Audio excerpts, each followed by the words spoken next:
It is kind of weird. Sure. Yeah.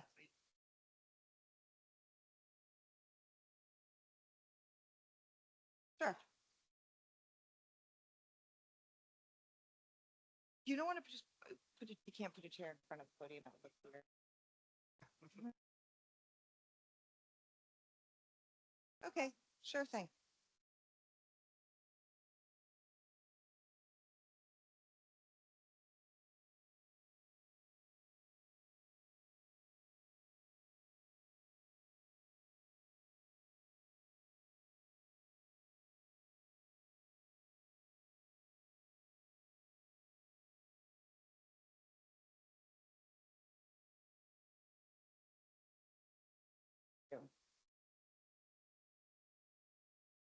Eric.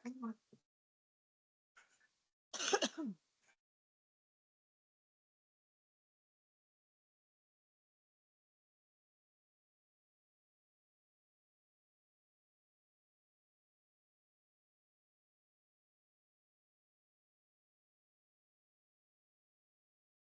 I ask you, Eric? Do you want me to when Simon's speaking? I'm gonna go sit there, right? Okay. Hi there. How are are you? you? Good. So what's this? I just want to check. Your last name is pronounced Mirovich. Mirovich. Okay. I've never actually said it. I've said it to other people, and I'm like, I just can't budget. Yeah, it's fine. He's not giving us. So where do we have to? So because it's You like should three sessions, It's right? 3 sessions. So your session 2, you should just sit wherever you feel comfortable, where you're going to be able to get out quickly. And Okay. So I'll sit around here. yeah, that's Okay. That's my bag over there. That backpack.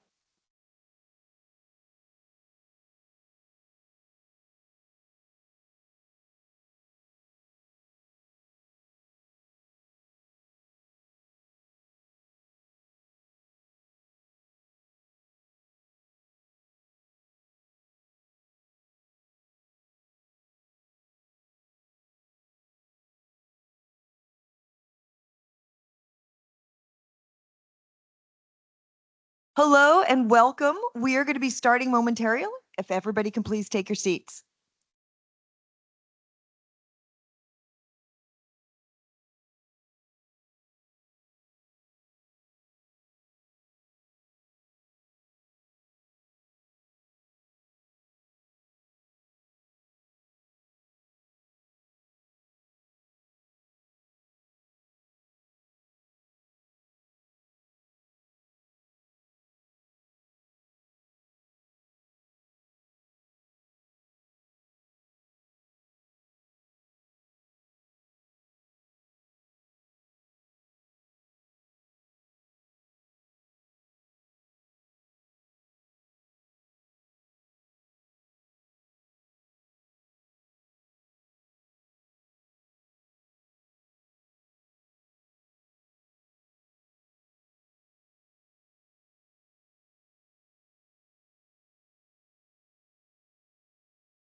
swap the people.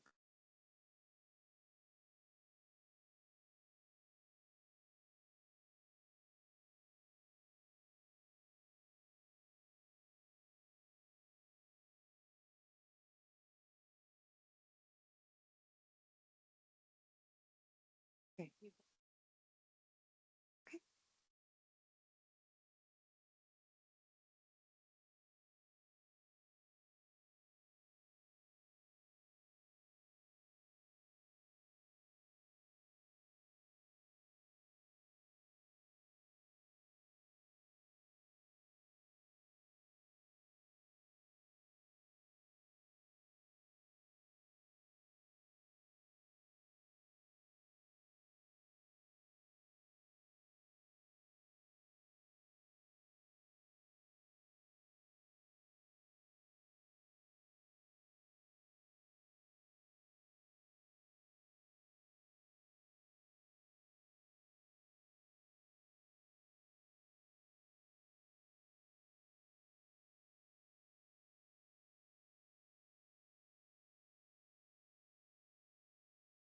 Hey there, after I got everybody seated and told everybody we're going to start, we actually have to wait a minute for the executive secretary to come. So if everybody could just hold on for a couple of minutes, he'll be here in a minute.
Yeah.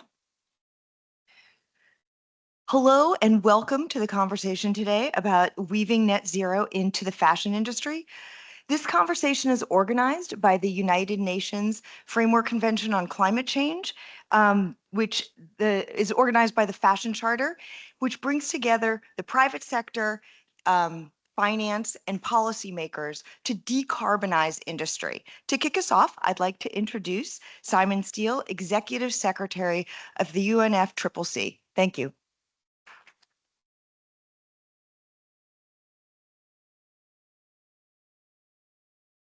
Good morning, everybody. It's Saturday morning. I hope you all know that this is the place to be. So anyone who had ideas of spending their weekend more casually, I think you're all in the right place. So, colleagues, friends, I'm delighted to be at the fashion event here at COP. Even if there are too many of us in black, gray, blue suits. But more seriously, the clean energy transition is gathering pace. The textile and apparel sector is no exception, and many of you in the room representing brands and manufacturers are working to create a more sustainable fashion industry. We have real and meaningful collective goals outlined in the Fashion Charter, including halving emissions by 2030. But as with so many other industries, to reach these goals, we must accelerate. Brands, financial institutions, and policymakers, you all, we all need to do more. You come from all parts of the world. You know well that the progress we're making is not even. Being honest, the wider industry needs to change. Change across the whole value chain. Deep, cross-sectional cooperation. Short-term targets and quick wins alone will not get us there. We need comprehensive investment. We know the industry as a whole requires $1 trillion to decarbonize.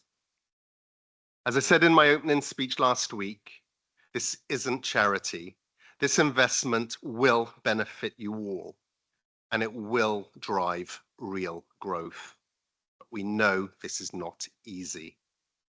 Your efforts must be distributed across the value chain so that no single country or sector of industry faces too much pressure. Government will also have a fundamental role to play. I can only encourage you to talk to public institutions and representatives so that new policies support your efforts and ease this transition. We're already working to see new national climate plans, which every country must put forward next year. These plans must be translated into the real economy, and done right, these plans will provide the clean energy that should be a bedrock on which you build a new and better industry. Finally, we know that this transition is a process.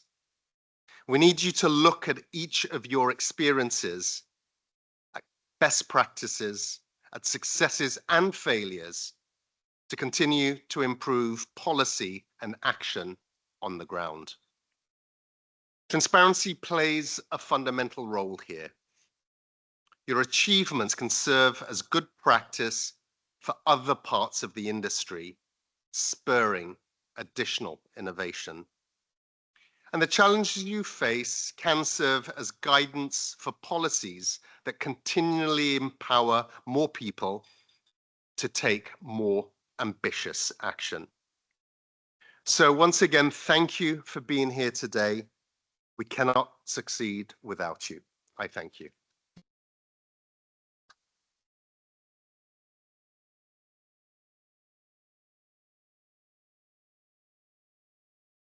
Thank you so much, Executive Secretary Steele. He is now off to wrangle 190 plus countries into an agreement. No small feat. Next, to paint a picture of the industry and the decarbonization efforts that have been going on for quite some time, please welcome Matthew Gunter, who is the Environmental Sustainability Director at TAL Apparel, which is a manufacturer, and the chair of the Fashion Charter's Steering Committee. Welcome.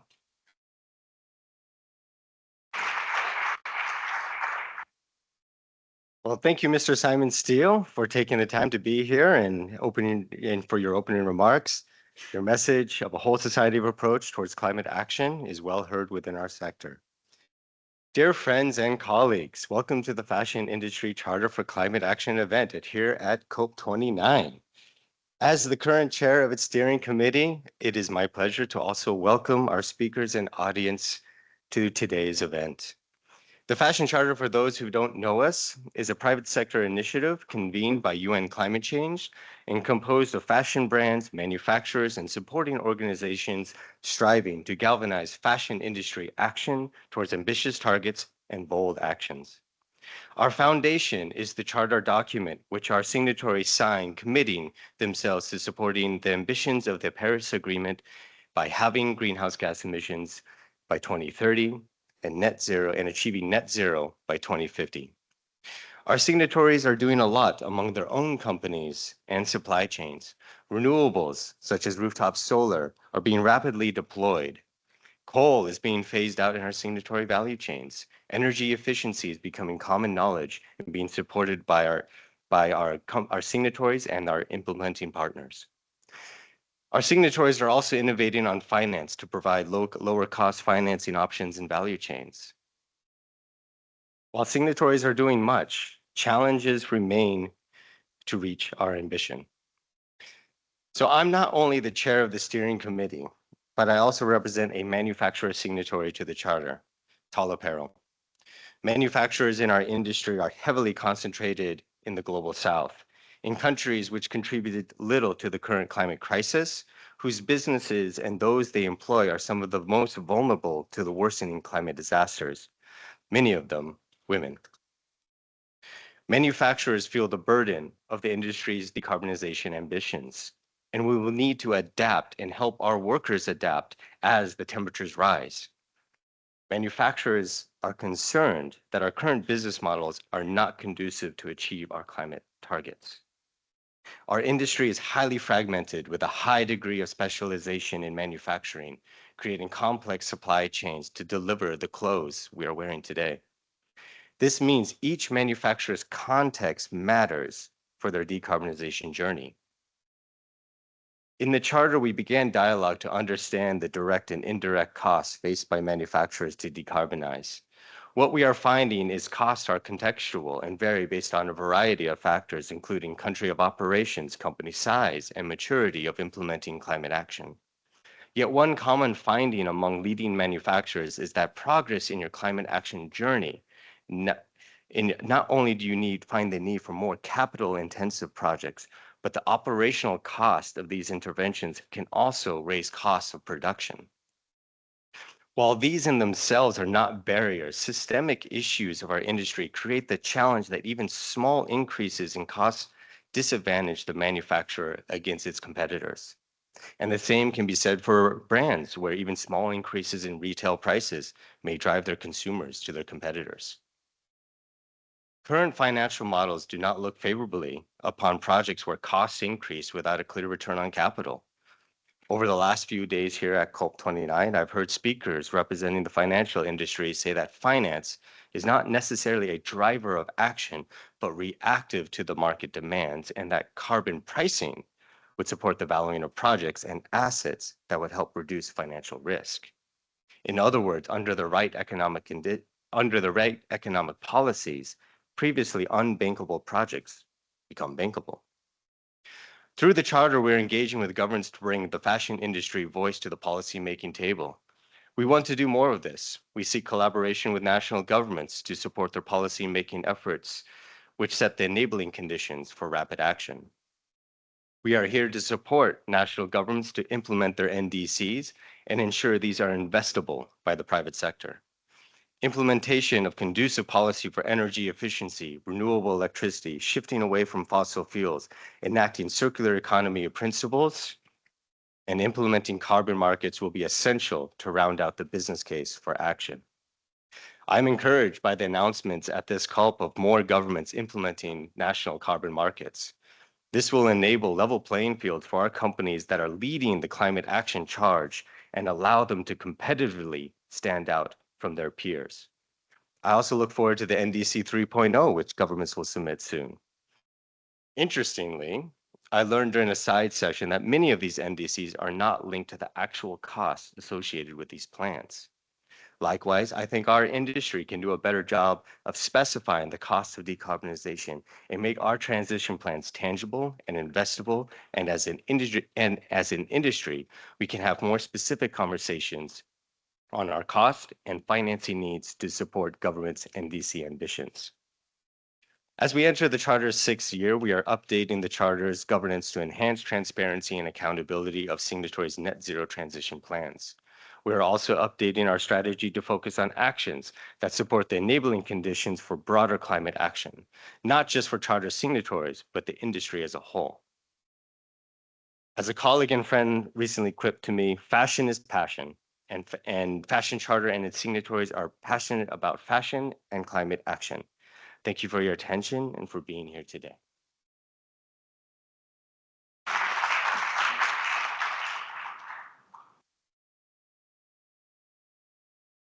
Thank you, Matthew. We're now going to kick off a series of 3 conversations on key drivers for change in the industry. They're going to focus on on industry, and then on finance and on policymakers. We're going to kick this off with the companies themselves and those who track them. So I'd like at this moment to welcome up onto stage Laura Hamann, Associate Director of Sustainable Supply Chains at CDP. Please come on up as I call you, or actually you guys know who you are, just start coming on up. Stefan Seidel, Senior Director of Corporate Sustainability at Puma. Muhammad Fawz Al-Azim, General Manager of Corporate Sustainability and Chemical Management at Interloop. And Enrik Sundberg, Global Climate Impact Lead at H&M Group. Welcome.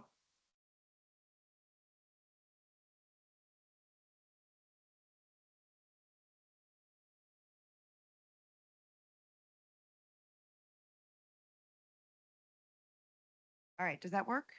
No. Does that work? Yeah. Let's kick this off, Laura. I'd like to start off with you, with CDP. CDP, for people who don't know, tracks emissions and trajectories and the improvement that companies have been making. What are the emissions today in comparison to where they were a few years ago in the fashion industry specifically, and how do they compare? There's been progress? How do they compare to other industries? Yeah, thank you. Is this on? I think that was. Hello? Yeah. Okay, great. Hi, everyone. First of all, thank you to the UNFCCC team for inviting me back here. I've been working with many of you for a number of years now from afar, so it's really great to meet with signatories in person, and look forward to a great discussion. But to answer your question, Shari, I would like to take a little bit of a step back and talk about the broader picture about what it actually takes to get to net zero. And the key to that question, the answer for me lies in transparency. You can't manage what you don't measure. This is something that you'll have heard a lot if you've worked with CDP or completed a CDP response.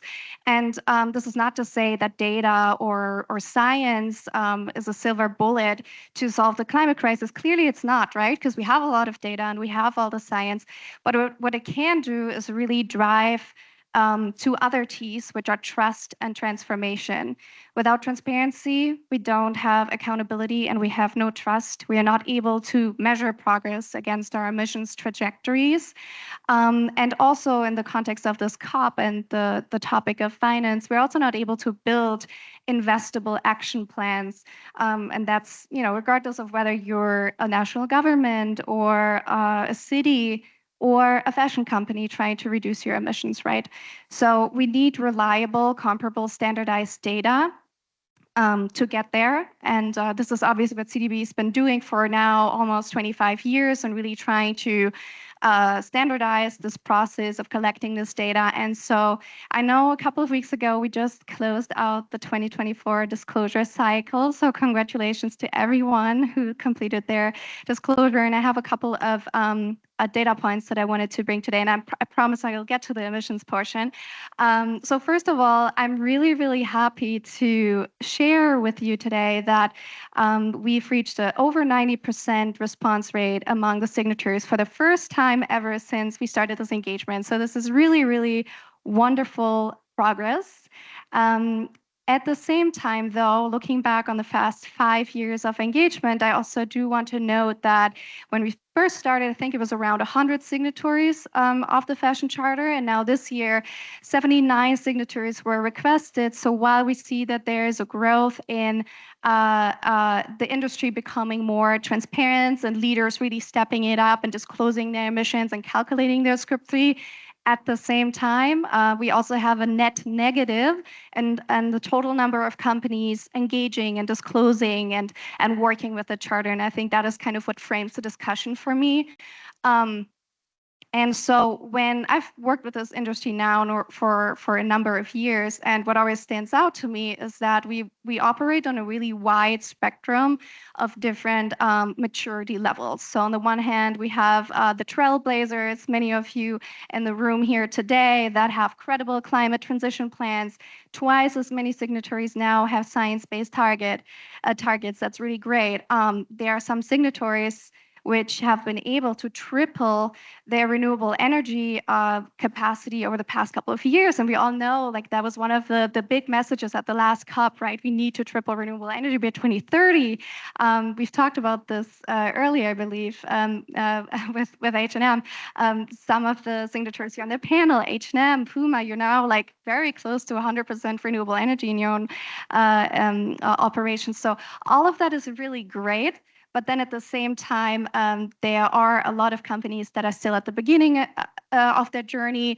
When we look at the charter, we see that about 20% don't disclose on Scope 3, 20% don't engage their suppliers. So we have significant gaps there.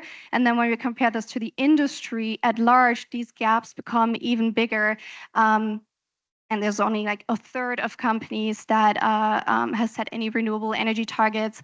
Only 1 out of 4 companies even disclose on Scope 3, right? So as I get to the key point of your question, Shari, I think what I want to say here is that there is a significant lack of transparency still and a lot of data that is missing. But what I can say, and this is not exclusive to this industry, but to the, climate movement at large, and we all know this, is that globally, 2023, we had an all-time high in emissions. And so what we see in the disclosure data is that on the Scope 3 front, emissions keep rising. They keep going up. We're not doing a lot of progress on reducing value chain emissions, but where we do see a lot of progress is in reducing operational emissions, so Scope 1 and 2. And a lot of companies have been making really big wins on that front, but then considering that the overall footprint and the operational emissions I'm sure for many of you in the room makes about 1% of your overall footprint, that's really where we see the biggest gaps still. Mm-hmm. Excellent. So this is a really great lead into the question, Stefan, that I've got for you, because what Laura's basically saying is, the bulk of the emissions are out in Scope 3. Fat apparel industry has an incredibly complicated supply chain, right? You've got the manufacturing, you have the agriculture, you've got transportation, it goes on.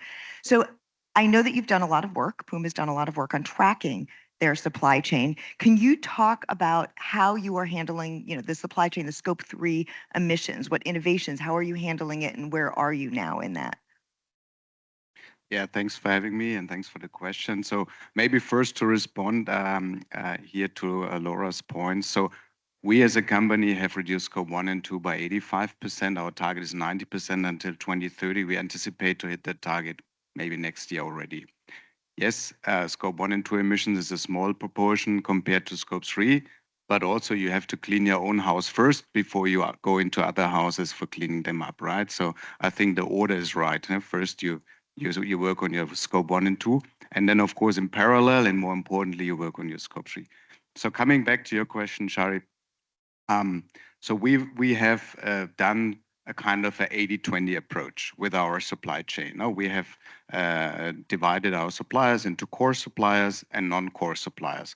Those core suppliers are responsible for about 80% of our production volume, and it's not that many. It's about 120 manufacturers. So 120 manufacturers we can handle with a close collaboration, with capacity building, capability building, talking to them about setting science-based targets or science-aligned targets.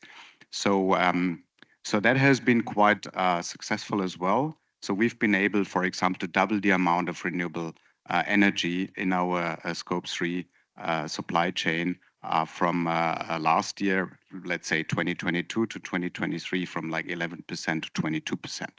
So that has been feasible. Of course, if you talk about the lower parts of the supply chain, like material manufacturing, etc., it's basically impossible for us to go to every cotton farmer and ask them for their greenhouse gas emissions. So there we work with Sphera, that is a leading LCA company, and they help us to calculate based on material consumption figures and based on the type of material that we are using. So one of the charter commitments is also using low carbon materials, and we have set targets to use 100% low carbon cotton, 100% recycled polyester, etc. So we're working with our suppliers to move into using those recycled materials or low carbon materials, and we're quite far advanced. For some materials, for others is more challenging. And that helps us as well to reduce our scope 3 emissions. And contrary to the global trend, we've been actually able to reduce our scope 3 emissions by 29% compared to 2017, which is our baseline. So it is feasible, but of course you need to look at the materials, because the materials are a large part of the scope 3 emissions, and then you need to work with your volume manufacturers, and here specifically on the energy transition. And it also sounds like you're doing a lot of thinking on what's really material and core and what is kind of secondary, which I think is really critical in this, because I think if you take on everything all at once, it goes much more slowly. Henrik, I'd like to go over to you. I mean, but this conversation really comes down to a lot of what H&M has also been working on, reducing your emissions all the way down scope 3. You've got an incredibly aggressive target, which is net zero by 2040 through your entire supply chain. So I wanted to see if you could talk a little bit about that. What are some of the innovative solutions that you've found, and some of the barriers? What are you seeing as you're going down this pathway? Yeah, thank you. So I think, I mean, in a climate or geological time perspective, 2040 is very close. But when you talk about the business cycle, it's very far away. So I think that balance is kind of important to have in mind. So our kind of aim is set for 2030, and there's really where we are putting the efforts into our 2030 target, and making sure that the decisions we take now, they are kind of enabling us to continue on that journey for 2040 as well. So I don't see it as being kind of a list of magical innovations we need, but rather doing a lot more of many of the things that are already happening. So a lot more electrification, I think, replacing the need for fossils at all, and using renewables, of course, to kind of supply the energy required. Then, of course, you also have to think about the other effects, like Stefan was mentioning on the material side, bringing up the recycled share, so really bringing in recycled everywhere where you need materials will also be a kind of a cornerstone to be able to get down to that close to zero emissions. But when you say net zero, I mean, you have to address the net in the net zero as well. So that is kind of using permanent removals to bring down carbon from the atmosphere that we have released before, right? So we have started with a few initiatives on that end as well. We're working together with Climeworks, that is capturing CO2 and storing it, as well as with Frontier, who is kind of putting together a portfolio of solutions. So we kind of see that if we want to have the removals we need to be net zero in 2040, we can't wait until 2040 and go out to the market and ask. We have to be here and now, start kind of purchasing and getting that market running. And I think it's really encouraging to see SBTi is now reviewing the net zero standard. So I think it will be in February some point. They will come out with a draft version where there will be some asks for these milestones in removals. And I think that will also be crucial for scaling up that market, so we have the removals we need when we get to the point where we need to buy them. Excellent. And there is like a tier of different kinds of removals. I mean, you're going for like the DAC, for the ones that pull it out of the air and store it, which is kind of the gold removals, right? Yeah, exactly. I think that's also going to be a very important part of this SBTi paper. Not an easy conversation, I think, for them to figure out. But yeah, that's definitely what we're going for. For sure. Mohammed, we've been talking about carbon and decarbonization, but there's another part of climate, which is resiliency and adaptation. And it's super important inside of the apparel industry because you require agriculture you require a lot of crops to make the materials. And so I know that that you have taken a look a lot about this, and I'm wondering if you can talk about what Interloop is doing on adaptation, particularly in regenerative agriculture.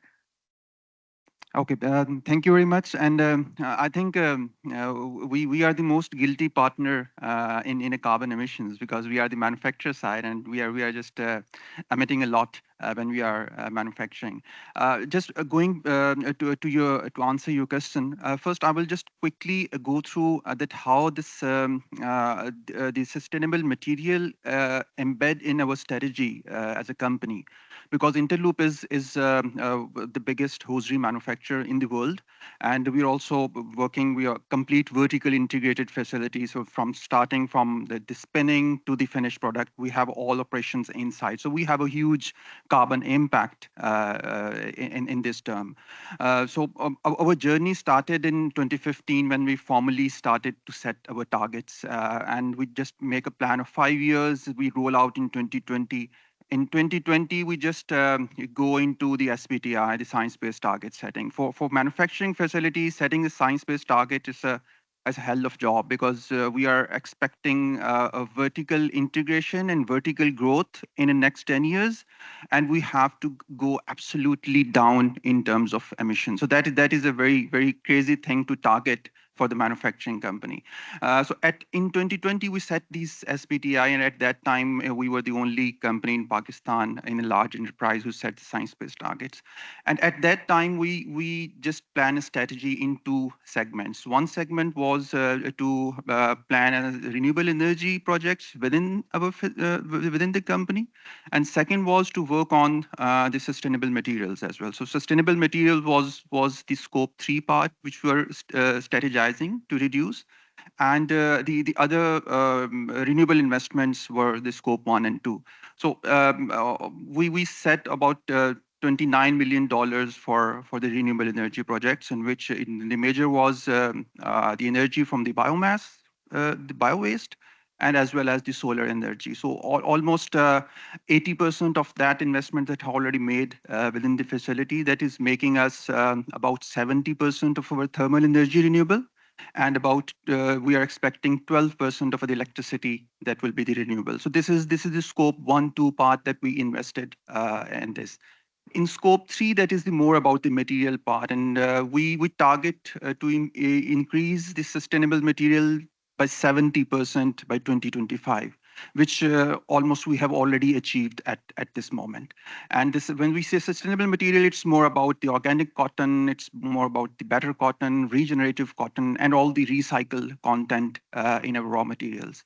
And in that, this regenerative was the one project which I think it's a great success for us, in which we collaborate the whole supply chain, starting from the farmers. So we already have engaged 1,000 farmers in this project.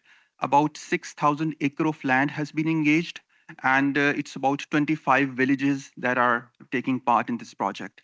And we are expecting in a first phase, we are expecting to generate about 1,600 metric ton of the cotton.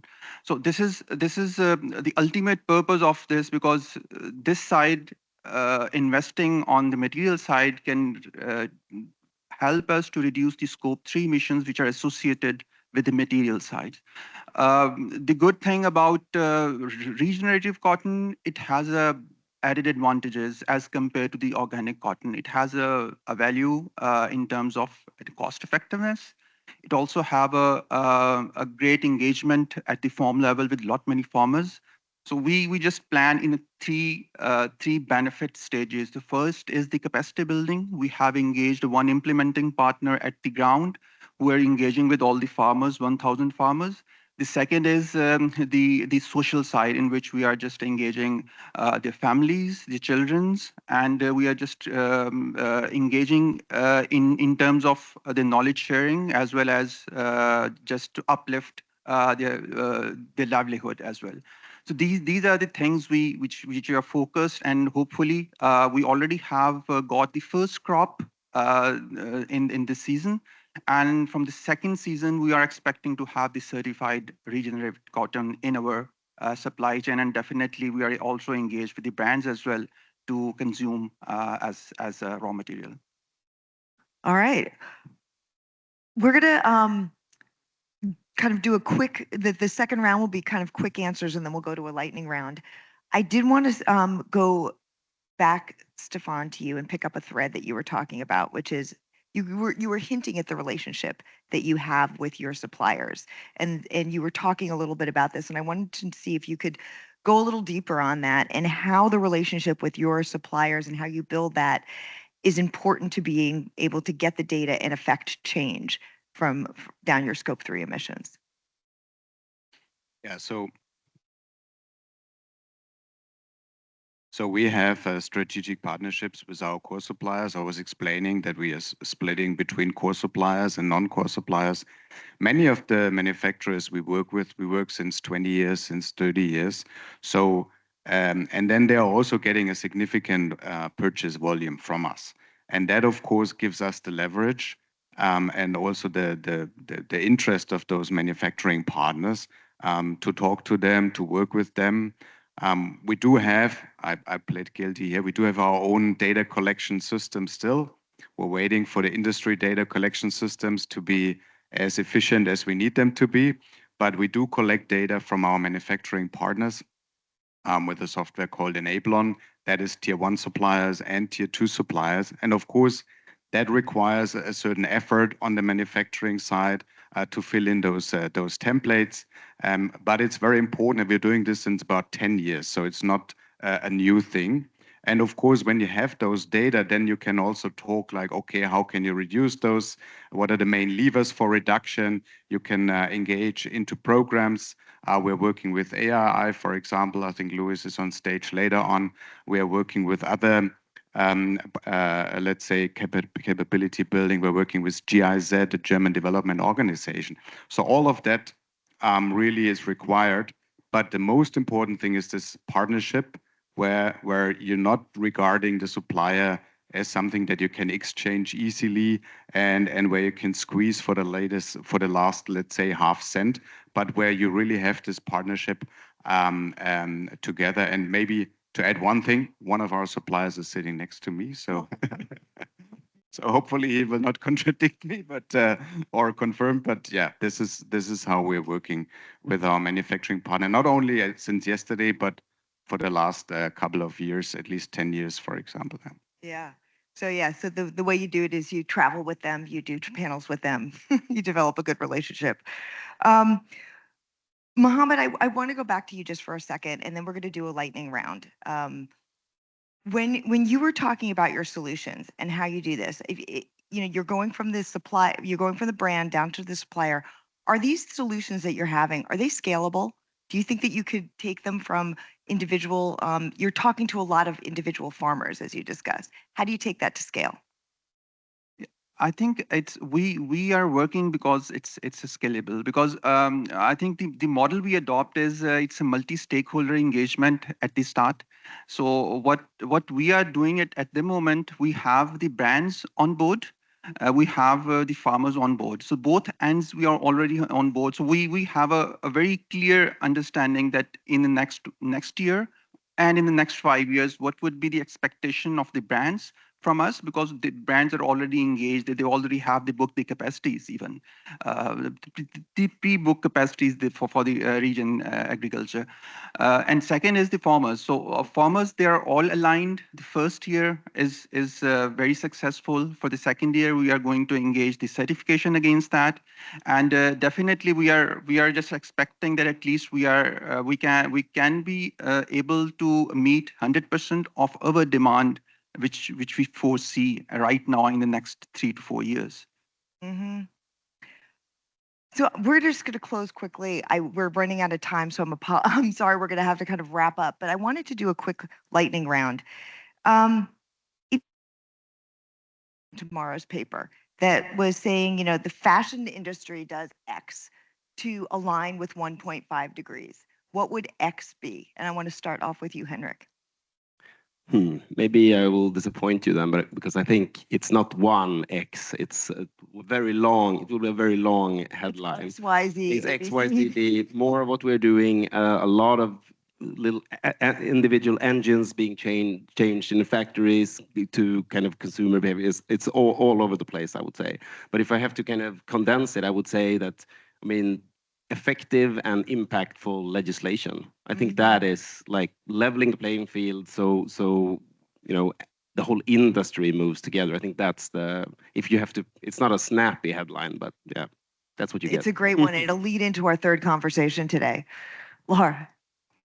Yeah, definitely share that sentiment. It's really tough to break it down. But I think for me, it would be, you know, by the end of 2025, the entire sector is setting a credible climate transition plan that also commits to the financial planning, which obviously, you know, we're thinking about every day here at the COP, and also, you know, commits to seizing the spending on any activities that contribute fossil fuels. So that would be a really, really big one. If I can add one more, it would be the supply engagement component. That's really what's going to drive those reductions.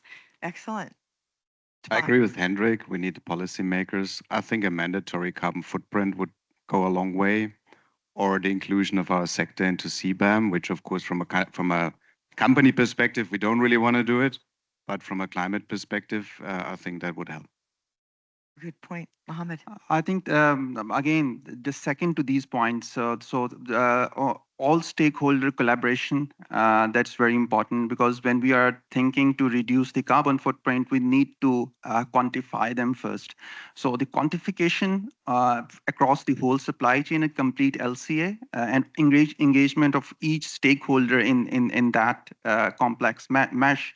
So that is the first point. Then it comes that all the regulations, how they will be implemented, because we know all these regulations, they are coming, but maybe all stakeholders, they are not on board. So this is the first thing, that just to quantify the whole supply chain, and then all stakeholders sit together, and then they decide that how we have to strategize ourselves to decarbonize this supply chain. So policy and better engagement is basically what I heard from everybody. Yes. Excellent. So please join me in thanking our panelists.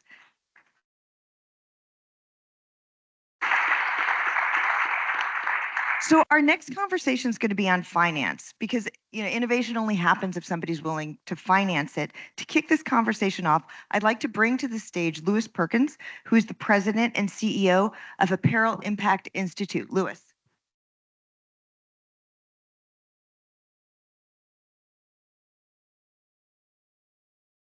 Thank you, Sherry. Okay, let me just adjust these for myself. Excellent. Thank you. My name is Louis Perkins. I am the president at the Apparel Impact Institute. We are an organization that was founded by the textile apparel and footwear sector in 2017, mainly to be an aggregator of capital alongside projects that would be proven to get to scale for reaching environmental and social impact in the global supply chain that's shared by this industry.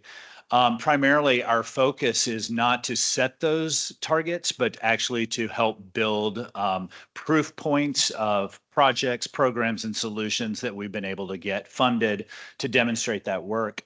Again, as I said, when we were founded, we were kicked off by 3 U.S. companies, Target, Gap Inc., and PVH. And since then, we have expanded to be about 50 plus brand retailers that we work with on their shared supply chains, primarily focusing on the hotspot regions for carbon, water, and other key issues. Decarbonization has been a key mandate for our organization since we started, and we've been focusing in on programs that would help the industry stay under 1.5 degrees Celsius, alignment with Paris Agreement, and the work of the UNFCCC's charter that we're talking about today for the fashion industry. I want to talk a little bit about our organization and some of the opportunities that we're providing, but I also really want to highlight trends that I think are important for this sector, and those of you who may not be working directly with us yet, as an opportunity to see yourself and your own goals aligned with ours. So as I mentioned, we were founded by the industry. One of the things we recognized that a tremendous amount of capital would be necessary for this work. In 2021, we partnered with the World Resource Institute to put out a report called the Roadmap to Net Zero, which would tell us how much carbon are we talking about and where are those we called levers to reduce carbon emissions, primarily focusing on materials and manufacturing processes. Within that, we recognize that 97% of the CO2 emissions of this industry is coming from Scope 3, the brand retailer Scope 3, which is the supplier Scope 1, directly in that supply chain. Within that, over half of the carbon is occurring in the wet processing, the dyeing and finishing of fabrics, which is what we refer to as Tier 2. And these mills that are making up a majority of the CO2 emissions are dependent on fossil fuels primarily to generate not only electricity but thermal heat that is necessary for the processing of those fabrics. So based on that, we went to partnership with HSBC Bank and Fashion for Good organization out of the Netherlands to produce a report that was the size of the prize. And I heard Simon mentioned earlier, it is 1 trillion that came out of that report as not only a cost, but potentially the opportunity, because this is not all grant making or subsidy dollars. This is opportunity for investment, for private equity, for commercial banks, development banks around potential forms of asset classes that would be necessary. So I encourage you to look at that report, the $1 trillion opportunity to decarbonize fashion. Within that, recognizing that there would be different capital partners within the solutions necessary to get to scale. AII, my organization, called the industry to pool 250 million in catalytic capital. We're in the process of raising and have already started deploying since 2022 that capital into projects. We're about 100 million in on our line of sight for deployment by 2030. We aim to raise the full amount in partnership with the industry as well as climate philanthropy coming in from partners like Rockefeller Foundation, Schmidt Family Foundation, in partnership with this industry's philanthropy aligned with corporate treasury dollars for supply chain improvement. Some of those lead partners are H&M Group, PVH, Target, Gap, Lululemon, Ralph Lauren, and others. So Puma is a key partner to us as well, too. I don't want to not call them out for their partnership work that they're doing with us. So some of the key trends that we're seeing is that the need to support the supplier in their journey to decarbonization means actually recognizing that each one of these projects or solutions is going to be fit for purpose by the type of region or the type of investment that might be necessary. Suppliers are not necessarily looking to take on a tremendous amount of additional debt, and yet the handwriting on the wall is that without some other form of unique, sustainable investment in this, that's what we're looking at. And so what our organization aims to do is not only look at CapEx investments, but also OpEx opportunities around leasing models or other ways to do that. Within our catalytic capital, we're pooling funds for first loss, loan guarantee, concessionary funds, subordinated debt. That's all part of what we can do in addition to grant making, technical assistance. Whether this work is coming through us or it's coming through other funds that exist, this is going to be the way the sector decarbonizes, is through blended capital solutions that are also looking at what the supplier needs and the incentives that those suppliers are looking for from brand retailers and other partners in order to make sense to do that work. Some of the other key trends that we've noticed, in addition to building out new financial models, is that there's a need to also identify and benchmark what is a low carbon facility, what does it look like to measure success around this, and that's something that we're working on in partnership with Cascale, formerly the Sustainable Apparel Coalition, on producing a benchmarking or a verified system around how do you measure low carbon by processy type, facility type, and intervention. Part of it is also understanding that for a regional approach to listen and learn from the suppliers, it also means activation within those regions. So one key report we've also worked on is understanding the opportunity, or we call it the landscape opportunity, to finance decarbonization in India. And that report went out last month, will be followed by a report next month on Bangladesh, followed by additional reports by key regions. And when we talk about this sector and decarbonization, those key regions or countries would be China, India, Bangladesh, Pakistan, Vietnam, Indonesia.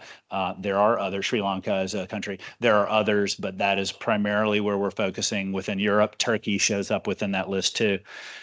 Also, we're looking at identifying low carbon thermal solutions. Where this industry is now, and you've heard it, is yes, electrification is going to be key, but there are solutions for producing low thermal energy that need to be implemented now. We also recently put out a report on low carbon thermal solutions, which we're encouraging everyone to leverage and use, whether they work with us or not. We don't care. We just want that information to be used. And it looks at renewable energy technologies such as sustainable biomass for boilers, solar thermal systems, heat pumps, and obviously other solutions. With that, we take this research and put it into activation with our climate solutions portfolio, where we align our funding, this 250 million catalytic, we call it the Fashion Climate Fund. It actually can produce grants and subsidies around some of the project solution providers and technologies that we're identifying to put into a portfolio. We believe that a portfolio approach to this is also going to be based on supplier needs and regionally focused. It won't be the same in one country as the next. So again, in closing, I think one of the important things when we talk about sustainable finance for this sector is it's going to be a blended capital approach. It will not be one tool or one vehicle. It will be a multitude of ways in which we're trying to deploy capital in a way that also helps meet the supplier's needs and not put a tremendous amount of burden on them, but also looks at creating future agreements to the type of purchasing or future sourcing that will happen as a result of these suppliers and producers making these investments. So with that, I thank you.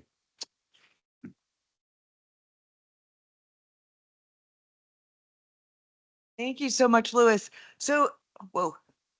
So hold those thoughts that Louis just said in your head for a moment. We are going to change our schedule around a little bit and go with policy first, just due to some schedule changes and because we're running a little bit late. So what I'd like to do is to invite up our policy panel.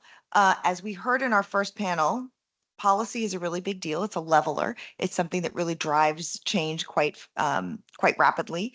So I'd like to invite up, please, Kiha Hu, who is the Sustainability Stewardship Director at the China National Textile and Apparel Council, Dr. Farhina Ahmed, Secretary of the Ministry of Environment for Forest and Climate Change in Bangladesh, and Ramina Khurshid Alam, Coordinator to the Prime Minister on Climate Change and Environmental Coordination at the Ministry of Climate Change in Pakistan. Please join me. Thank you.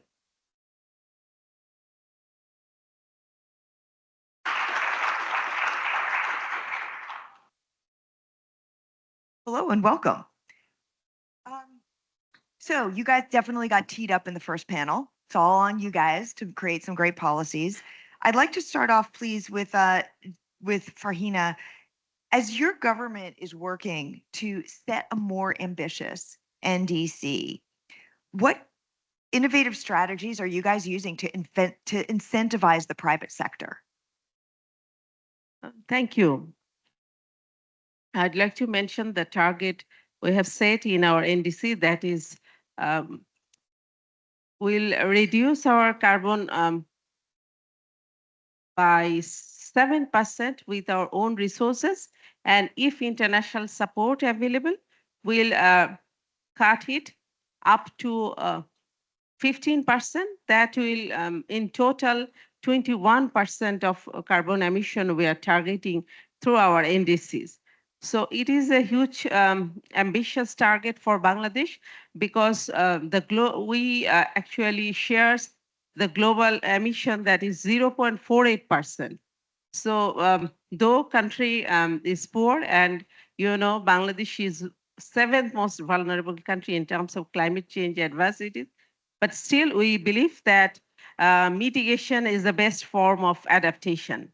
And to survive, for the survival of Bangladesh, from the sea level rise and our adversities, all the adversities, we believe in mitigation. So we have promises, and in our power master plan up to 2041, we would like to reduce up to 40% of clean and green energy. So not only green, we are also opted for clean as well. We'd like to keep our avenues open and new technology. And in climate change conference, we also strongly urge for supporting not only the financial support, also the technical support is crucial for countries like Bangladesh. So this is our target, and mostly our 6% target in the NDC involves the private sector. And in Bangladesh, we already have more than 200 LED certified industries, and they are practicing zero emission. And currently, our head of the government, Honorable Chief Advisor, Professor Dr. Mohammad Yunus, he's a strong promoter of three zeros: three zero poverty, zero employment, and zero carbon. So we believe that though we have the integrated master plan of 40% of renewables and clean and green energy, we will review this target as well, since our head of the government is looking for three zeros. So how we can do this? This will be very challenging, but where there is a will, there is a way. So, and definitely to engage private sector, and there are innovative modalities. We have created a special green credit guarantee scheme in our central bank, who will be shifted from different technology. Suppose we want to establish ETP and successful implementation of zero transition. So we'll be supporting them by providing loan less than market rate. So that kind of modalities we are planning to offer. And also we are reviewing our tax regime, who will be the zero waste industry may get not only financial, other CIP and other recognition in the country, so that they feel encouraged. So that kind of incentive we are planning to introduce.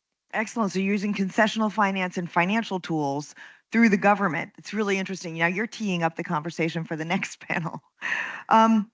Romina, I'd like to ask you the same question. I know that the apparel industry is very important in both countries, Bangladesh and Pakistan. In Pakistan, how are you working to take your NDC and make it applicable to moving change in the private sector?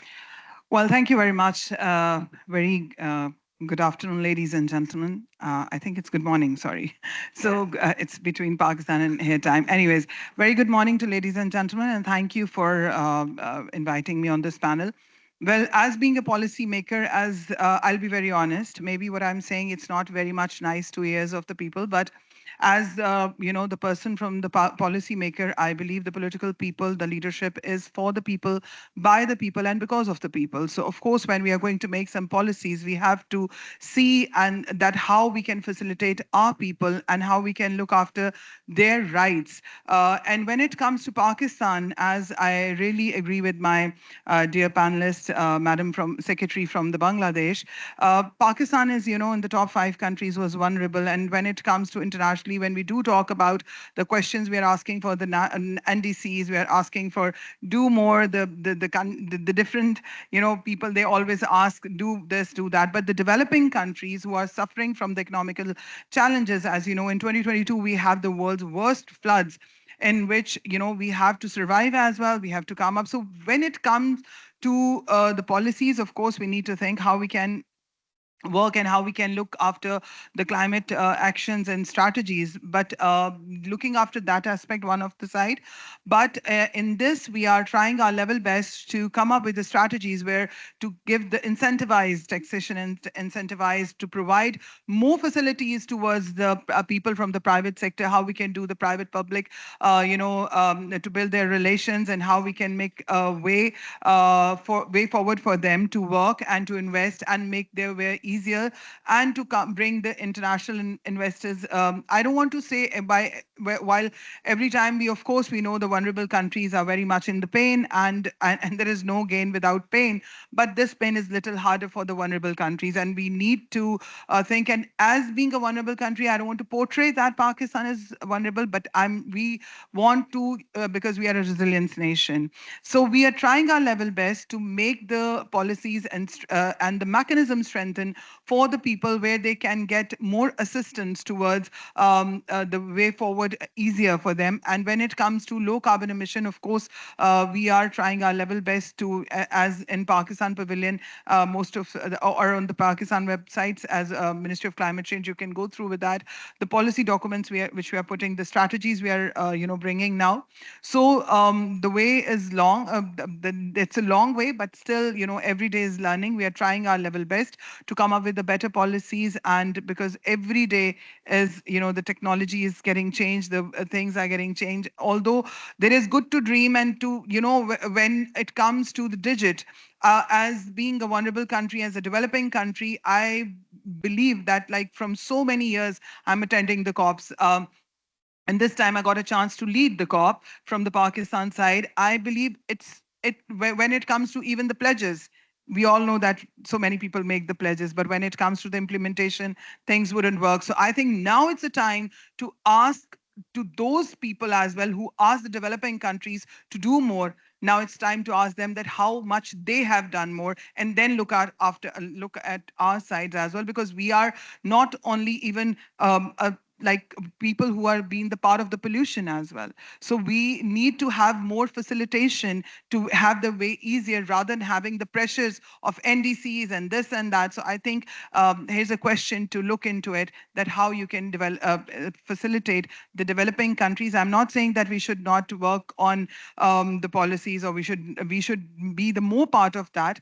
But I think that is also something, a question where people need to think that how these developing countries can get more facilitation into it. Thank you. Yeah, absolutely. I think that's been a key thread through the entire conversation here at COP and actually the COP before. I want to turn over to Kewa. So you work, well, we've heard from countries and country officials. You work with country officials to try to move change inside of China. Wondering if you can give some examples of where you're contributing and what you're looking for, what you're seeking to change inside of China in terms of how they're moving the private sector in the apparel industry. Yeah, thank you for having me for the session. And CNTech was the former ministry, so now we worked as an industry manager. I mean, support the government side to design the policy, especially, for example, in the textile sector, we are also contributing how to develop or accelerate climate action for the in the sector. And that means we try to create the partnership, I mean, between the public side, and the private side. That means we are worked as a transformer to convert the national policy into the industry and also implement the industry.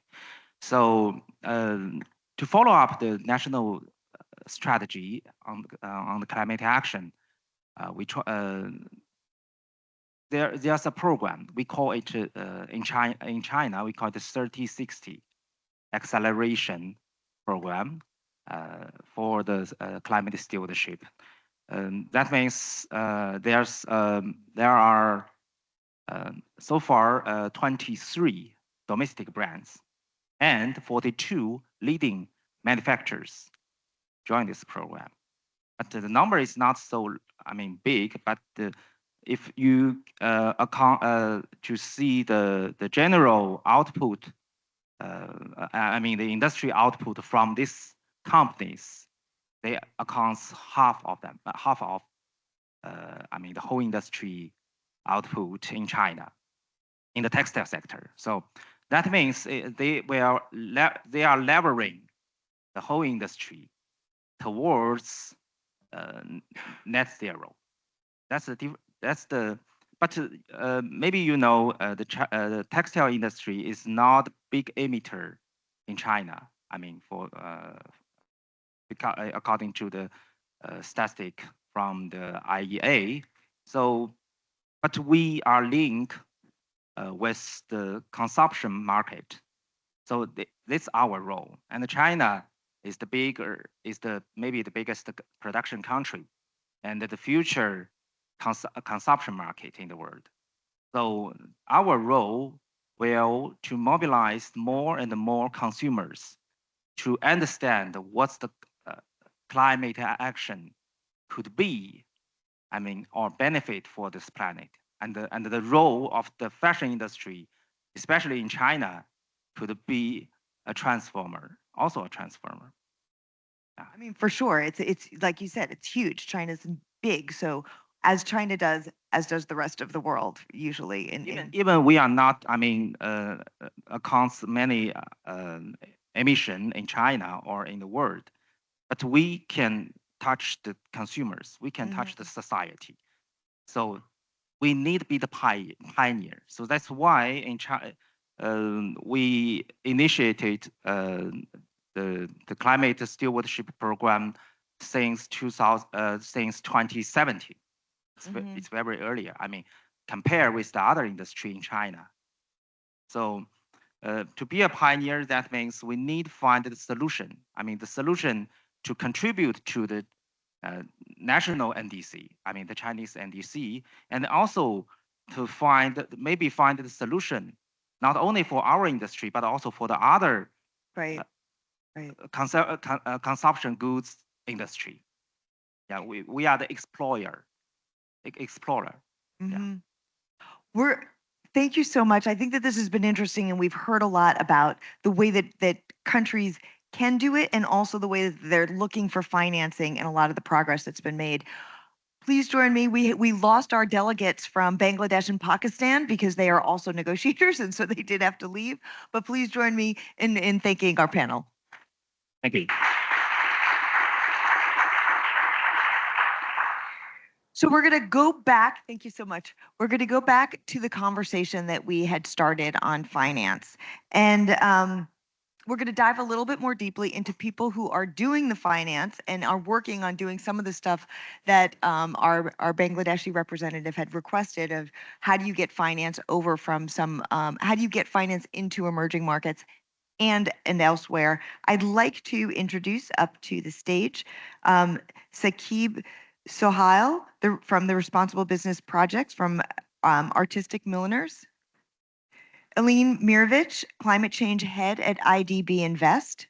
And Elrika Hamdi, Deputy Head of the Just Energy Transition Partnership, JETP Secretariat. Thank you and welcome.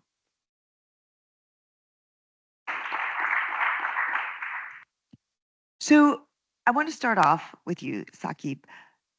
One of the things that has always, in finance, is always this tension is between going after low carbon emissions and the pipeline, the investable pipeline that's out there, and that balance between kind of climate ambition and profitability.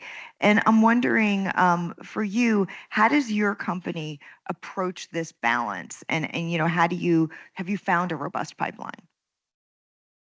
I think I will start by commenting on the last panel. Please do. Right. Yeah, absolutely. Well, I don't have to say anything. The way it ended, it shows that how much interest we have in solving the problem. So, yeah. So moving ahead, see, the thing is, if you see my title, I represent responsible business projects. We stopped calling ourselves sustainability teams a few years back because we believe that it's not appropriate. Why? Because everything that we need to do responsibly. And be it in terms of climate, be in terms of our production processes or anything else. And that's how we started to operate Sherry on all our projects. So in terms of financing, decarbonization or climate change, we started to first look inside that what is our responsibility, right? We don't have to always look outside to get more funds, more financing, but what are what you call the low-hanging fruits that we can work on, first of all. Secondly, how do we engage partners, right? Because what I personally believe in is that this can only be solved when we have engagement between the whole supply chain. The way we expect the suppliers, expect the brands and retailers to come up and help us out, same way our upstreams depends on us to help them out. And this is how we have to solve it together. So we have come up with many models. Like one of them, to give you an example, is about raw materials. We started working on organic cotton 4 or 5 years back, and the first time I took this proposal to the board, they were like, "What's the ROI on this?" Right? It will take 3 or 4 years to see fruition, and we'll only see profits later after that. The thing is that we have to start to rethink how we talk about financing decarbonization projects. How do we account for the ROIs in these projects? And it cannot be just like those vague figures about how this is going to help the people and the environment, but it has to also be some dollar figure attached to that. So when you do these organic projects or like phosphor single regenerative projects, it has a direct impact on your bottom line. So if you can show that to the board, to the US stakeholders and shareholders, you can get these projects started quickly. You can scale them rather quickly as well. For us, starting those projects was that we do not have to import any more cotton from outside, especially organic. The carbon footprint is saved. The local community is served, so they can make a lot more money on a better project.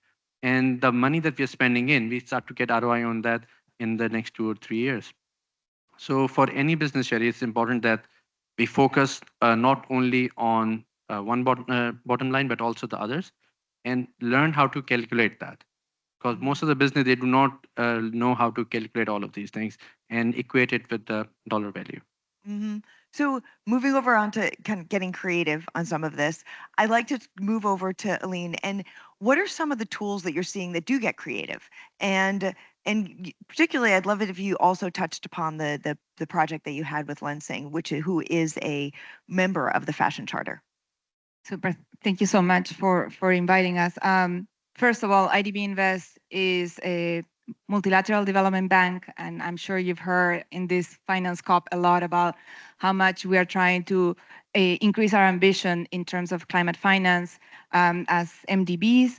And as a multilateral development bank that works with the private sector in Latin America and the Caribbean, one of our new business models that we're putting forward is what we call originate to share. And that's basically that we want to mobilize more capital to emerging markets in Latin America and the Caribbean. So within that context, we're always looking at different financing structures that can mobilize private capital to the region. We have estimated that around $50 trillion of assets are looking for ESG investing worldwide, and we want to channel those resources to Latin America. So what are we doing? We are trying to structure what we call, for example, AB loans or AB bonds, where basically we put part of the capital, but we try to syndicate or bring additional donors or banks, commercial banks, to an investment. So what we did in this particular case, and I think it's a very interesting case because we actually did it during COVID-19. So it was in 2020. So of course, investing in Lensing in this plant, that it was a $1.5 billion plant for bio-based fibers, it was a risky investment in a context of COVID, right? And so we came in jointly with IFC and other funds that we had at hand, and we invested of our own capital, $200 million, and then there was syndicated another $300 million, and we gave a tenor of 10 years to this plant, and the plant is producing 450,000 tons per year of dissolving wood pulp. So that also included, and to the point that was raised before by Louis about renewable energy, it included a cogeneration facility of 132 megawatts of electricity per year. Part of it was going to be used by the plant, part of it is going to be sold by the market. The interesting thing, I think, about this structure is that now, after the production, after the construction risk is basically overcome. Now the company has been able to refinance the debt at commercial basis through a bond. So that's basically the role that an MDB can play. We come in at the riskier part at the moment that we are trying to plant or originate the construction. And then once the risk of construction is finalized, they can do a financing at commercial terms. Thank you. In a similar way, but looking at it from a different perspective, you guys are kind of doing the same thing. We're going to move over to the Just Energy partnership, transition partnerships, right? JETPs. So Elrika, so what those are basically is multiple countries give a pot of money to one single country in order to implement energy transition. So could you talk a little bit about this, the just part in the just energy transition? What does that mean and how do you work that into the private sector mobilization? Thank you. Yep. Happy to be here and thank you for the invitation.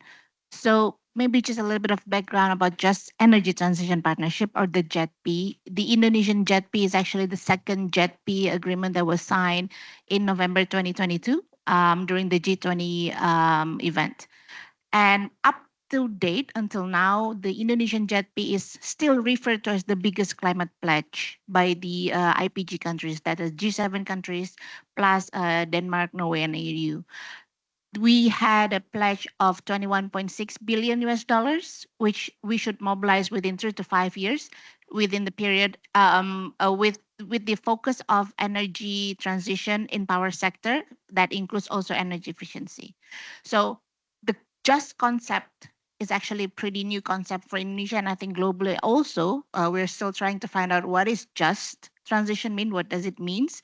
In our case, in the JETP Secretariat, it basically means that no one is left behind, that everyone have to equally benefit from the same, from the pot of capital that was provided, and that during this transition, we do not try to reinvent the wheel because we already have the safeguards and standards that are already at the very maximum. IFC performance standards, the ADB ENS, everything is there. It's basically covering 8 principles. And for the Indonesian JETP, we included one more additional principle, which is the economic diversification and opportunities.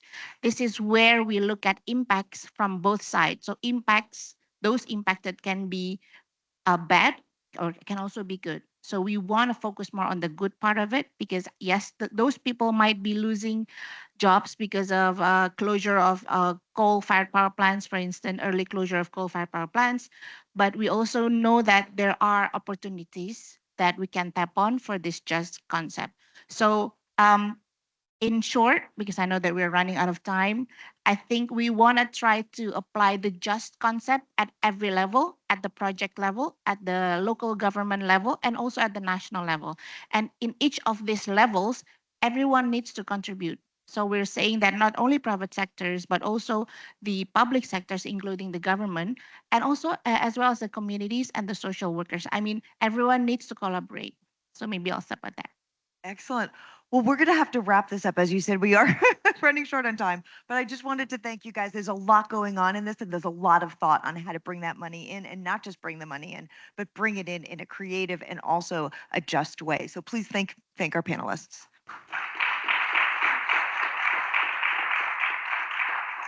So we are going to now zoom out for a moment and with our conversation with some insights from Elliot Whittington, the Executive Director and Chief Systems Change Officer at Cambridge Institute for Sustainable Leadership. Please.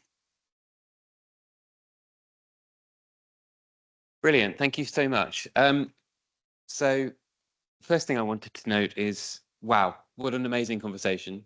Amazing in so many ways. Partly also, I want to say, hats off to Shari in terms of really effective moderation and rapid sort of shifting around in a changing context.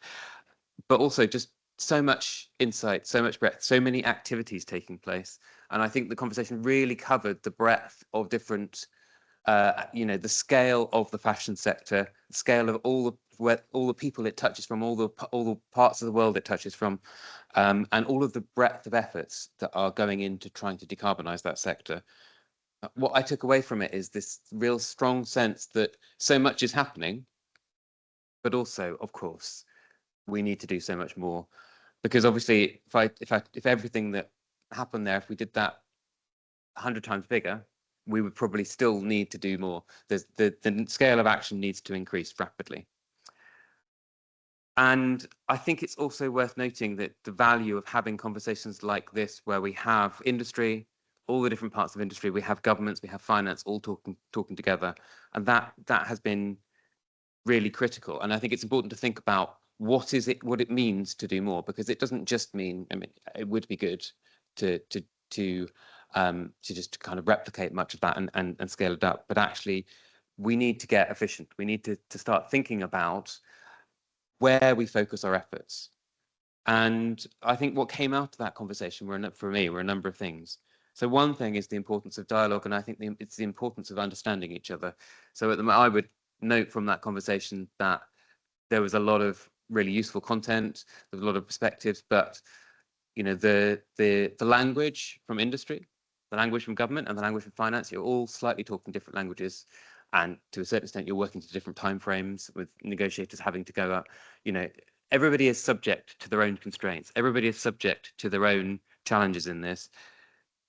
The first remarks from industry talked about the fact that, you know, if you're adding on the cost of decarbonisation, you're taking something that is a really competitive industry and doesn't have the margin, and making it harder to move forward. So, you know, the reality is that the incentives in the market are holding back the level of action that should take place.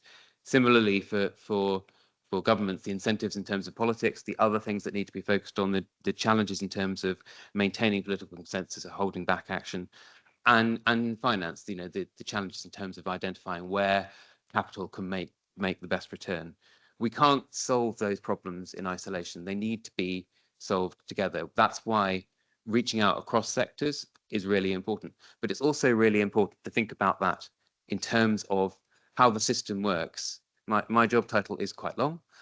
It's also a bit of it's also one that I sometimes am a bit. It was given to me, and I was like, oh, it's an interesting one. But I take it as a to-do list. I take it as a challenge, because I think we can only solve these problems if we focus on them and think about things systematically. I heard people talking about things like carbon pricing. I heard people talking about the need to support particular communities and transform things. I think we can't. If we think about that, we need to think about whose price are we changing? Where do we want that carbon price intervention to take place? What innovations are we supporting? What funding going where? And the conversation needs to get much more granular, and we need to align people around where the synergies of efforts need to take place.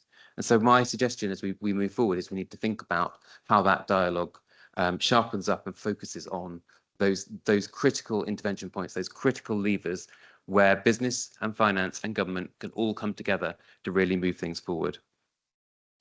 Two final remarks. I think the other thing about this, I've talked about we need to scale up. What I would note is the enabling context is huge. And actually, you know, if we think about the kind of changes that need to be made, they're not just changes for the fashion sector, they are changes that are for agriculture. So we need to engage, you know, in terms of thinking about the whole conversation around land use and agriculture. There are changes about finance, you know, how many people here and what efforts, so that the whole conversation about that's happening as part of the negotiations in terms of the new finance goal actually matters for this conversation as well. So these things are all joined up. We need to make those conversations. We need to think about who's not in this room as well as who is in this room. And then the last thing I wanted to say, because I'm sort of independent, like I said to you at the beginning, I heard the conversation that talked about the breadth of the fashion sector and all the places it touched on. I actually think that one part that only got mentioned by the gentleman from China, which was engaging in consumers and the huge impact that the fashion sector has in shaping our culture and shaping our society, and that has to be part of it as well. If we're going to change and reinvent the sector and reduce its impact in many ways in terms of its carbon, in terms of its water use, in terms of its nature use, we also need to think about what does that mean in terms of consumption patterns? What does that mean in terms of the way that people live their lives and how they engage with fashion? And so these questions need to be asked as well. So so much being on, so much inspiring in this conversation, but so much opportunity to go further. And I look forward to I'm sure everybody wants to work with this sector and work with this industry to accelerate and scale up that process of change. Thank you very much.